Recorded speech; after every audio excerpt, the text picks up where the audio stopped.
现在持有半导体股票的人心里都在打同一个算盘，卖了怕踏空，拿着怕深套。但你可能没意识到，你现在站的位置恰恰是华尔街最希望你站的位置。看完这个视频，你会彻底搞清楚这一轮 AI 牛市和2000年互联网泡沫的本质区别，不会再被网上那些马上崩盘或者永远上涨的极端言论带偏。你会明白未来3到6个月可能引发半导体板块15%到20%回调的3个核心变量。这些变量绝大多数散户根本没在关注。我会教你一个用5%的利润就能给你所有持仓上保险的方法，不用空仓也能躲过黑天鹅。最后我会带你看懂华尔街的聪明钱正在悄悄从半导体流向哪里，告诉你下一个真正能诞生10倍股的赛道到底是什么。你现在是已经清仓了半导体，还是打算继续持有到最后？请把你的实际情况打在评论区，我会认真看每一条留言，遇到有代表性的问题，后面会专门展开讲。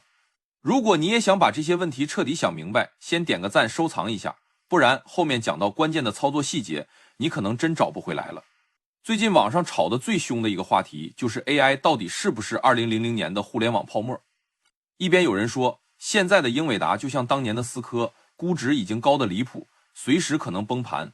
另一边有人说 AI 是比互联网更大的革命，现在才刚刚开始，任何回调都是买入机会。两边都有一堆道理，也都有一堆数据支撑，看得人眼花缭乱。我先给你一个明确的判断，这一次真的不是2000年的互联网泡沫，但这并不代表半导体板块不会回调，更不代表你可以闭着眼睛追高。你先别急着反驳我，我们先把2000年的情况和现在做一个对比。2000年的时候，互联网确实是一个革命性的技术，所有人都知道它会改变世界。但问题是，当时绝大多数互联网公司根本不知道怎么赚钱，很多公司只有一个网站，连收入都没有，更别说利润了。他们的商业模式就是烧钱换流量，然后指望上市套现。当时最夸张的一个例子是一家叫 Pets.com 的公司，卖宠物用品的，上市的时候估值3亿美元，但它每卖一袋狗粮就要亏10美元。最后这家公司只活了268天就破产了。那时候的市场有多疯狂，只要一家公司的名字里加上 com， 股价就能翻好几倍，甚至有一家做棺材的公司改名叫棺材。com 之后，股价当天就涨了70%。你想想，这是什么概念？这完全是脱离基本面的纯炒作。但现在的 AI 市场完全不一样。我们拿最核心的英伟达来说，很多人说英伟达估值高，没错，它的市盈率确实不低，但你要看它的利润增长速度。英伟达2024财年的净利润比上一年增长了超过600%，而且这不是一次性的增长，是持续的加速的增长。它的订单已经排到了2025年，产能根本跟不上需求。更重要的是，这次的需求不是来自 C 端的散户炒作，而是来自企业端的真金白银。微软、谷歌、亚马逊这些巨头每年都在砸几百亿美元买英伟达的芯片，用来训练自己的大模型，还有无数的创业公司也在疯狂采购算力。这些需求都是真实的，是有实际业务支撑的。除了英伟达，我们再看 Anthropic， 就是做 Cloud 的那家公司，它现在的年收入已经超过了20亿美元，而且还在以每个月翻倍的速度增长，这在2000年是根本不可想象的。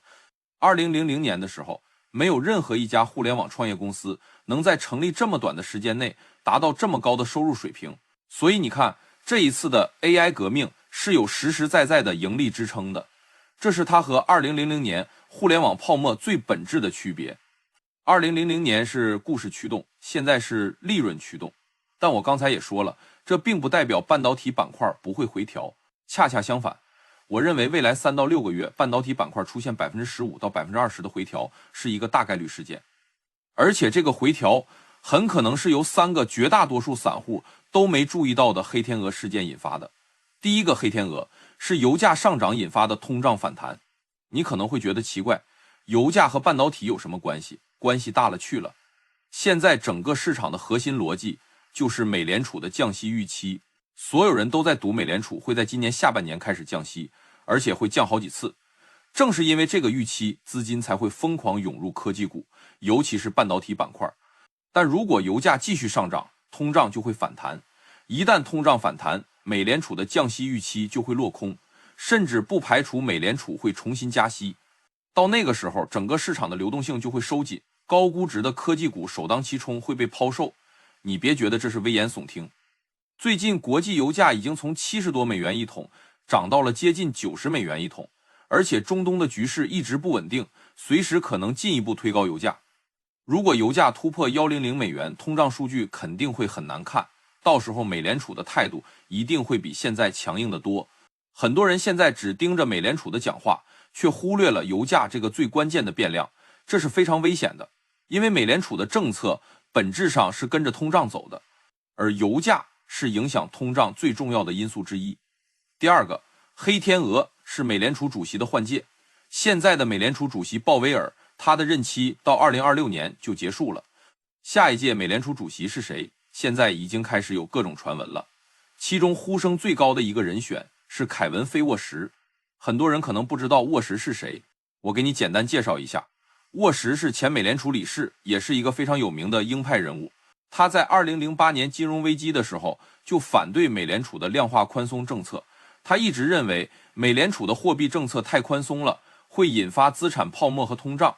如果沃什真的当上了下一届美联储主席，那对市场来说绝对是一个巨大的利空，因为他的政策立场比鲍威尔要鹰派得多，他很可能会把高利率维持更长的时间，甚至不排除会加息。现在市场完全没有把这个可能性定价进去，所有人都觉得美联储会一直降息，利率会回到很低的水平。但如果沃什上台，这个预期就会彻底被打破，到时候市场一定会出现剧烈的波动。第三个黑天鹅是美国的大选，今年是美国的大选年，11月份就要举行总统选举。每次大选都会给市场带来巨大的不确定性，而且今年的大选比以往任何一次都要激烈。你想想，如果大选的结果出现争议，或者出现一些极端的情况，市场会有什么反应？肯定会出现大规模的避险抛售。科技股作为风险最高的资产之一，一定会首当其冲，而且不管谁当选，都会对科技行业的政策产生影响，比如反垄断、税收、监管等等。这些政策的变化都会影响科技公司的盈利和估值。现在市场对大选的风险也几乎没有定价，所有人都沉浸在 AI 的牛市里，根本没人关心大选可能带来的影响，这也是非常危险的。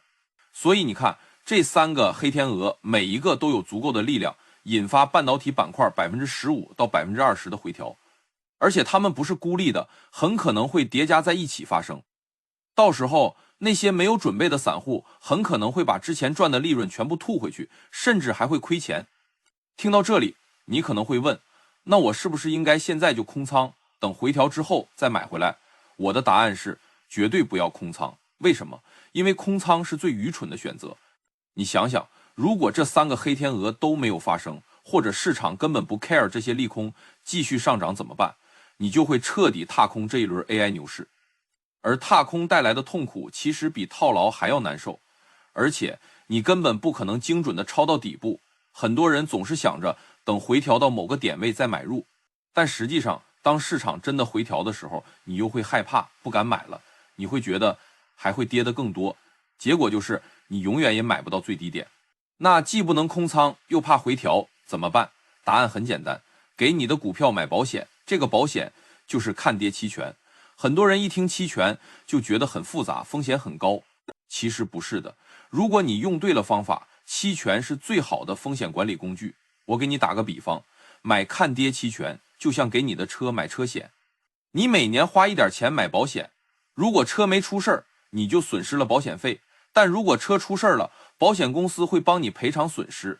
买看跌期权也是一样的道理，你花一点钱买一个在未来某个时间以某个价格卖出股票的权利，如果股价真的跌了，你可以用这个权利以约定的价格卖出股票，避免更大的损失。如果股价涨了，你只是损失了一点期权费，依然可以享受股价上涨的收益。我给你举一个具体的例子，你一下就明白了。假设你现在持有100股英伟达，现在的股价是900美元，你担心未来3个月英伟达会回调20%，也就是跌到720美元，但你又不想卖掉，因为你觉得长期来看英伟达还会涨。那你可以买一张行权价为850美元，3个月后到期的英伟达看跌期权。现在这张期权的价格大概是45美元一张，因为一张期权对应100股股票，所以你总共需要花4500美元。这4500美元就是你给你的英伟达持仓买的保险费，它相当于你持仓市值的5%。接下来会有两种情况，第一种情况，未来3个月英伟达真的跌到了720美元，这个时候你手里的看跌期权就可以让你以850美元的价格卖出100股英伟达。也就是说，虽然股价跌到了720美元，但你实际上还是以850美元的价格卖出的，你每股只亏了50美元，也就是总共亏了5000美元。再加上你花的4500美元期权费，你总共亏了9500美元，相当于你的持仓只跌了 10.5%。如果没有这个期权，你每股会亏180美元，总共亏18000美元，相当于你的持仓跌了 20%。你看，用 5% 的成本，你就把最大亏损控制在了 10% 左右。第二种情况，未来3个月英伟达没有跌，反而涨到了1000美元。这个时候你手里的看跌期权就作废了，你损失了4500美元的期权费，但你的股票赚了100美元一股，总共赚了10000美元。扣除期权费之后，你还赚了5500美元，相当于你的持仓涨了 6.1%。你看，这样一来，不管股价是涨是跌，你都能接受。涨了，你依然能赚钱；跌了，你的损失也有限。这就是期权对冲的魅力。很多人觉得期权风险高，是因为他们把期权当成了投机工具，用很高的杠杆去赌方向。但如果你把期权当成风险管理工具，只用很小的一部分资金去买保险，那它的风险其实是非常低的。当然，我这里只是给你提供一个思路，不是投资建议。期权的交易规则比较复杂，如果你之前从来没有接触过期权，一定要先学习清楚再进行操作，不要盲目跟风。好了，讲完了怎么保住你现在的利润，接下来我们聊一聊大家最关心的问题，下一个10倍股的机会到底在哪里？我先给你讲一个淘金热的故事。19世纪的时候，美国加州发现了金矿，无数人涌向加州淘金。但最后真正赚到钱的不是那些淘金的人，而是那些卖铲子、卖牛仔裤、卖水的人。因为不管谁挖到了金子，都需要买铲子、买牛仔裤、买水。这一轮 AI 革命其实也是一样的道理。过去2年 AI 行业最赚钱的就是卖铲子的人，也就是半导体公司。因为不管谁做 AI 大模型都需要买芯片，所以英伟达的股价才会涨这么多。但现在卖铲子的红利已经快要结束了。为什么这么说？因为芯片的产能正在慢慢跟上需求，台积电正在疯狂扩产，英特尔、三星也在加大投入。再过1-2年，芯片的供应就不会像现在这么紧张了。到那个时候，芯片的价格就会下降，半导体公司的利润率也会下降。而且现在市场对半导体公司的预期已经打得非常满了。英伟达的股价已经反映了未来好几年的盈利增长，只要它的业绩稍微不及预期，股价就会出现大幅回调。所以聪明的资金现在已经开始悄悄撤离半导体板块，转向下一个阶段的机会了。下一个阶段的机会在哪里？就在 AI 的应用层。淘金热的时候，当所有人都有了铲子之后，真正赚钱的就是那些用金子做首饰、做工艺品的人。因为金子本身只是一种金属，只有把它加工成首饰、工艺品，才能产生更高的附加值。AI 也是一样的，芯片只是基础工具，真正能产生巨大价值的是用芯片和大模型做出来的各种应用。这些应用会深入到我们生活的方方面面，改变每一个行业。我认为未来3到5年 AI 应用层会诞生至少10家市值超过1000亿美元的公司，其中肯定会有10倍股甚至100倍股。具体来说，有3个方向最值得我们关注。第一个方向是 Agent， 也就是智能体。很多人可能对 Agent 这个概念还比较陌生，我给你简单解释一下。现在的大模型，比如 ChatGPT Claude， 本质上还是一个聊天机器人。你问他一个问题，他给你一个答案，它是被动的，需要你不断的给他指令。但 Agent 不一样，它是一个能自主行动的智能体。你只要给它一个目标，它就会自己制定计划，自己搜索信息，自己调用工具，自己完成任务，不需要你一步步的指导。举个例子，你想订一张下周去北京的机票，还要订酒店，还要安排行程。如果用现在的 ChatGPT， 你需要一步步的告诉他，帮我查一下下周上海到北京的机票，帮我选一个最便宜的，帮我查一下天安门附近的酒店，帮我选一个评分高的，帮我制定一个3天的北京旅游行程。但如果用 agent， 你只要说一句，帮我安排一个下周去北京的3天旅游行程，预算5000块钱，他就会自己去查机票、订酒店、制定行程，甚至还会帮你买好景点的门票，全程不需要你干预。你想想，这是什么概念？这意味着 agent 可以替代人类完成绝大多数重复性的流程化的工作，它会彻底改变我们的工作方式和生活方式。现在 agent 还处于非常早期的阶段，但已经有很多公司在布局了，包括 OpenAI、谷歌、微软这些巨头，还有无数的创业公司。这个市场的规模未来会达到万亿级别。我觉得 agent 是 AI 应用层最有想象力的一个方向，它的潜力甚至比大模型本身还要大。第二个方向是 AI 时代的卖水人新型云计算巨头，所有的 AI 应用都需要跑在云上。不管是大模型的训练，还是 AI 应用的推理，都需要巨大的算力，而这些算力绝大多数都是由云计算厂商提供的。所以云计算厂商就是 AI 时代的卖水人，不管哪个 AI 应用最后成功了，云计算厂商都能赚到钱。现在的云计算市场主要是亚马逊 AWS、 微软 Azure、 谷歌云这3家巨头在主导，但 AI 的出现正在改变云计算市场的格局。因为传统的云计算主要是提供 CPU 算力，但 AI 需要的是 GPU 算力，所以谁能提供更多更便宜的 GPU 算力，谁就能在 AI 时代的云计算市场中占据优势。现在微软因为和 OpenAI 的合作，在 AI 云计算方面暂时领先，但亚马逊和谷歌也在疯狂追赶，还有一些新兴的云计算公司专门提供 AI 算力服务，也在快速崛起。未来几年，云计算市场的规模会因为 AI 的出现而翻倍，这个赛道里的公司一定会有非常好的表现。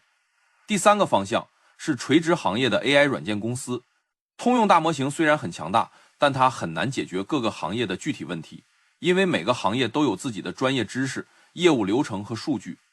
比如医疗行业有大量的医学知识和患者数据，金融行业有大量的交易数据和风控规则，教育行业有大量的教学内容和学生数据。通用大模型没有这些行业数据，也不了解这些行业的业务流程，所以它很难在这些垂直行业里发挥最大的价值。这就给垂直行业的 AI 软件公司留下了巨大的机会。这些公司深耕某个行业很多年，积累了大量的行业数据和客户资源，他们只要把大模型的能力和自己的行业知识、业务流程结合起来，就能开发出非常有竞争力的 AI 产品。比如医疗行业的 AI 辅助诊断软件，金融行业的 AI 风控软件，教育行业的 AI 个性化学习软件，法律行业的 AI 合同审查软件等等。这些产品能给企业带来实实在在的效率提升，也能产生非常高的收入和利润。而且垂直行业的 AI 软件公司有很高的壁垒，因为他们有行业数据和客户资源，巨头很难轻易进入，所以他们的估值也会更高。我个人最看好的就是这个方向，因为它最接地气，也最容易产生实实在在的盈利。现在已经有很多垂直行业的 AI 软件公司开始产生收入了，未来几年他们的业绩会迎来爆发式的增长。讲到这里，你可能会问，那我现在应该怎么操作？我给所有持有半导体股票的人3个最终的操作建议。第一个建议，不要追高。现在半导体板块的估值已经很高了，如果你现在还没有持仓，千万不要追高买入。如果你已经有持仓，也不要加仓了。第二个建议，学会分批操作和对冲。你可以把你的半导体持仓分成几部分，如果股价继续上涨，你可以分批卖出一部分，锁定利润，同时用我刚才教你的看跌期权对冲的方法，给剩下的持仓买上保险。这样不管股价是涨是跌，你都能从容应对。第三个建议，开始布局 AI 应用层，不要把所有的资金都放在半导体板块里，你可以拿出一部分资金，开始布局 AI 应用层的优质公司。当然，布局的时候一定要做深入的研究，不要盲目跟风买概念股，要找那些有真实业务、有收入、有技术壁垒的公司。最后，我想和你说几句心里话，市场永远不缺机会，缺的是在噪音中保持清醒的能力。很多人在半导体上赚了钱，不是因为他们有多聪明，而是因为他们赶上了趋势，但趋势不会永远持续。当所有人都在谈论半导体，都在买半导体的时候，往往就是风险最大的时候。财富从来都不是靠追涨杀跌赚来的，而是靠提前布局、耐心持有赚来的。在别人贪婪的时候恐惧，在别人恐惧的时候贪婪。这句话说起来容易，做起来很难，但真正能做到的人才能在财富洗牌中站对位置。AI 是一场百年一遇的技术革命，它会创造出巨大的财富，也会带来巨大的财富转移。现在这场革命才刚刚开始，未来10年会有无数的机会出现，但也会有无数的人因为盲目跟风而亏损。如果你也想远离市场的噪音，看懂真正的资金逻辑，抓住 AI 革命带来的机会，订阅我的频道。后面我会继续拆解 AI 应用层的具体公司，以及更多机构视角的投资思路。我会帮你把噪音关小，把底牌翻开，让你看清市场的真相。以上内容仅为个人观点分享，不构成任何投资建议。投资有风险，入市需谨慎，请你结合自己的风险承受能力，做出理性的投资决策。